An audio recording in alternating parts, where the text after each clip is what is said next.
Shit, I stopped myself. I hope this still works. Oh, wait. Okay, well, which is what this shape is.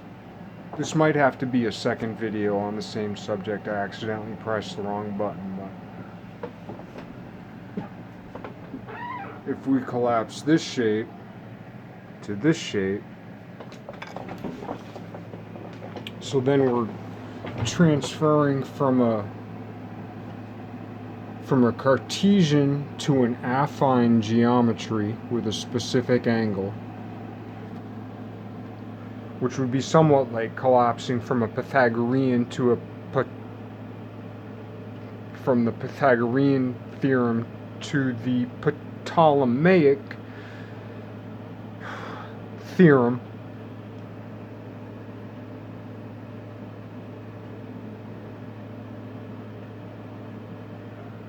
In this case, Eisensteinianly. Anyway. Trying to define these harmonics.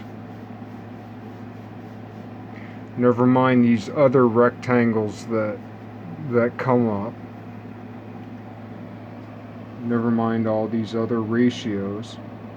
But anyway, to make a long story long, this is all wrapped up in root 2. And I hope to condense it into something that makes better sense. And I know I've talked about it before, but the nows of today collapsed upon me talking about it again. And I have some other pictures I really like, yeah. Like this is all wrapped up in root 2.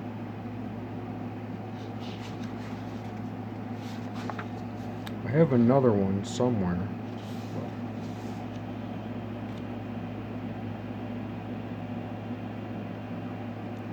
And what's interesting about these objects is that they're so close. They're so close to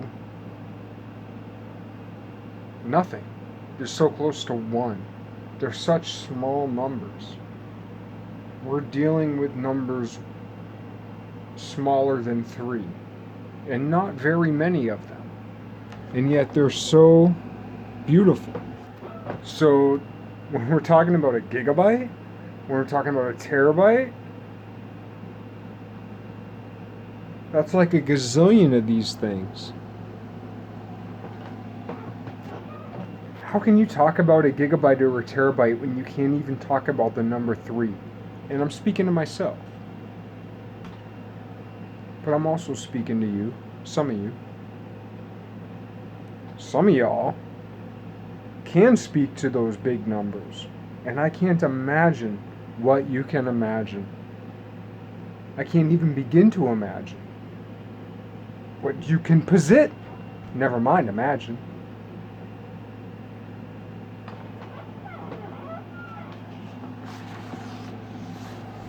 So yeah, it's all wrapped up in root 2.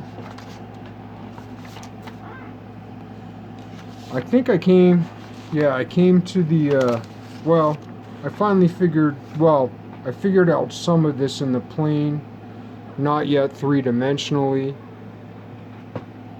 because all this stuff, try to get the screenshot for anybody who cares to work it out. That's all concluded up in,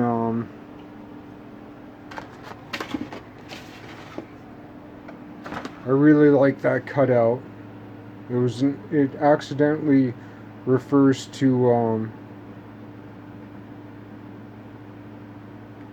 King Midas, but again, this work,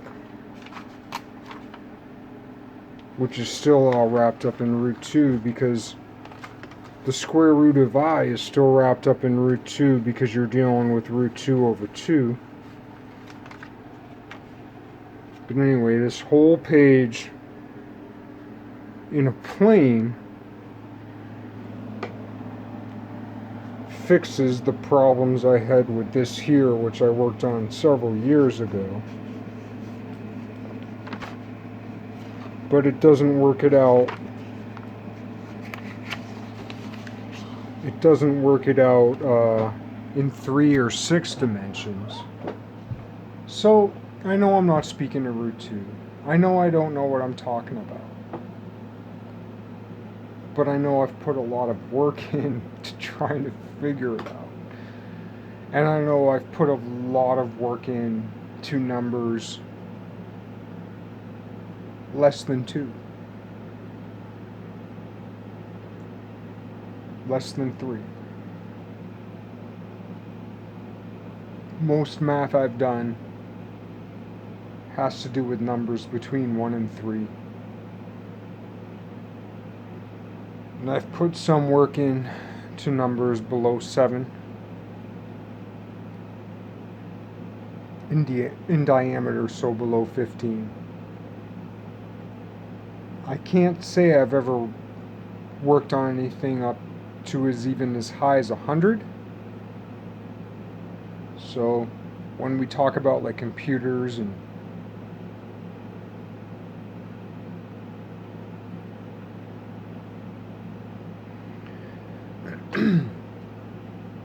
I mean, there are people who could do with an abacus what a computer couldn't do.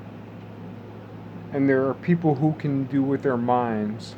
There are people who can do with their minds what a computer and abacus can't do. Because they're vibrating at a different level.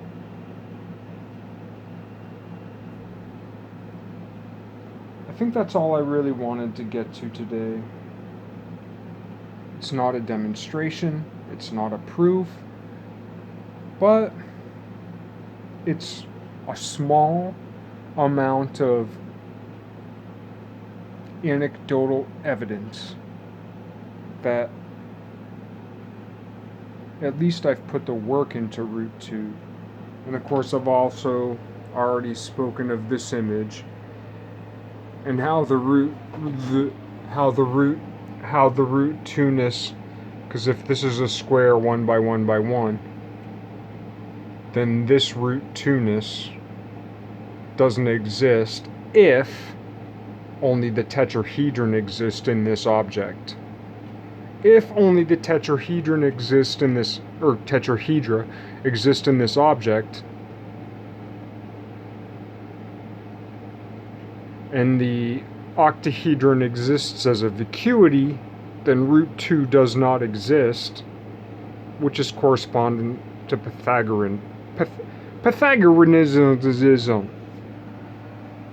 But I got a lot of work to do. With the Ptolemaic theorem, especially as it relates to the Apollonian null circle, as it relates to the universal hyperbolic geometry, as that corresponds to rational trigonometry. Fuck trigonometry as we know it, regular trigonometry. Except I gotta figure that shit out too.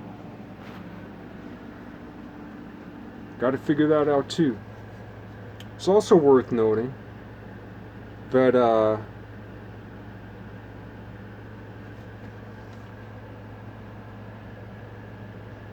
like if this is our 0 or 1, and if this is our I, or our pi over 2, it's worth noting that all these trigonometric geometric quote-unquote functions or relationships were always meant, my understanding is, in Greece it was always meant to be half of the angle. So this is really our concern, but we've only been concerned with this. We've only been concerned with this part, but the whole reason to understand all of this and all of these trigonometric functions was to understand not just this, but to use all of this to understand this.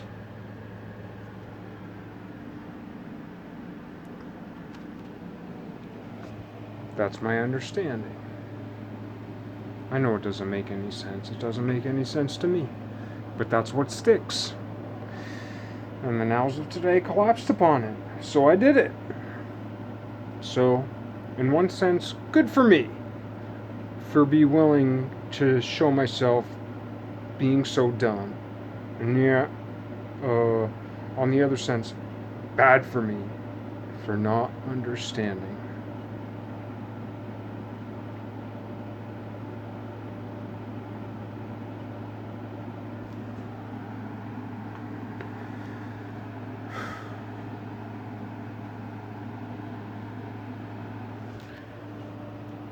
But the point isn't just to make all this crap. And like, I don't have real math equations like dudes who really know math. When I look stuff up on Wikipedia, or even when I watch like Numberphile, or if I watch Khan Academy, or these other things, like I do get things from them, but mostly I'm just like ba ba ba ba ba ba ba ba ba ba ba. But we have to imagine at some point, like, it does collapse upon something that makes sense, that's easy to make sense of,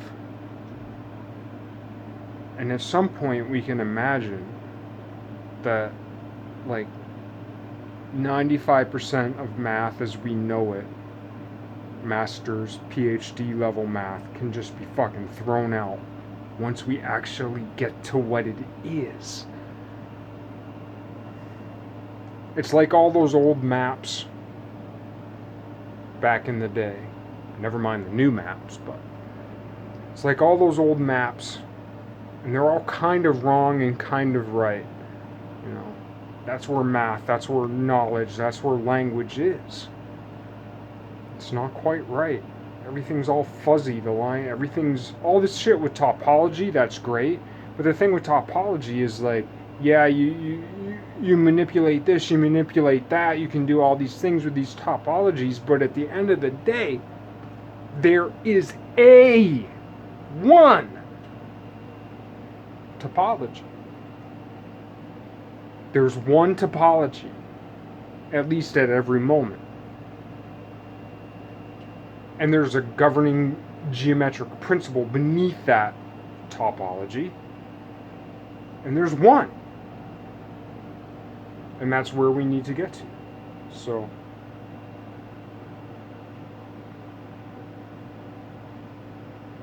on the one hand, I'm very glad that I put in some work, not a lot, but a little. And on the other hand, I'm very, very sad and shameful, embarrassed that I have not collapsed upon the truth as others have. I've said it before, it's like about encryption, because encryption's all tied up in prime numbers. My opinion is that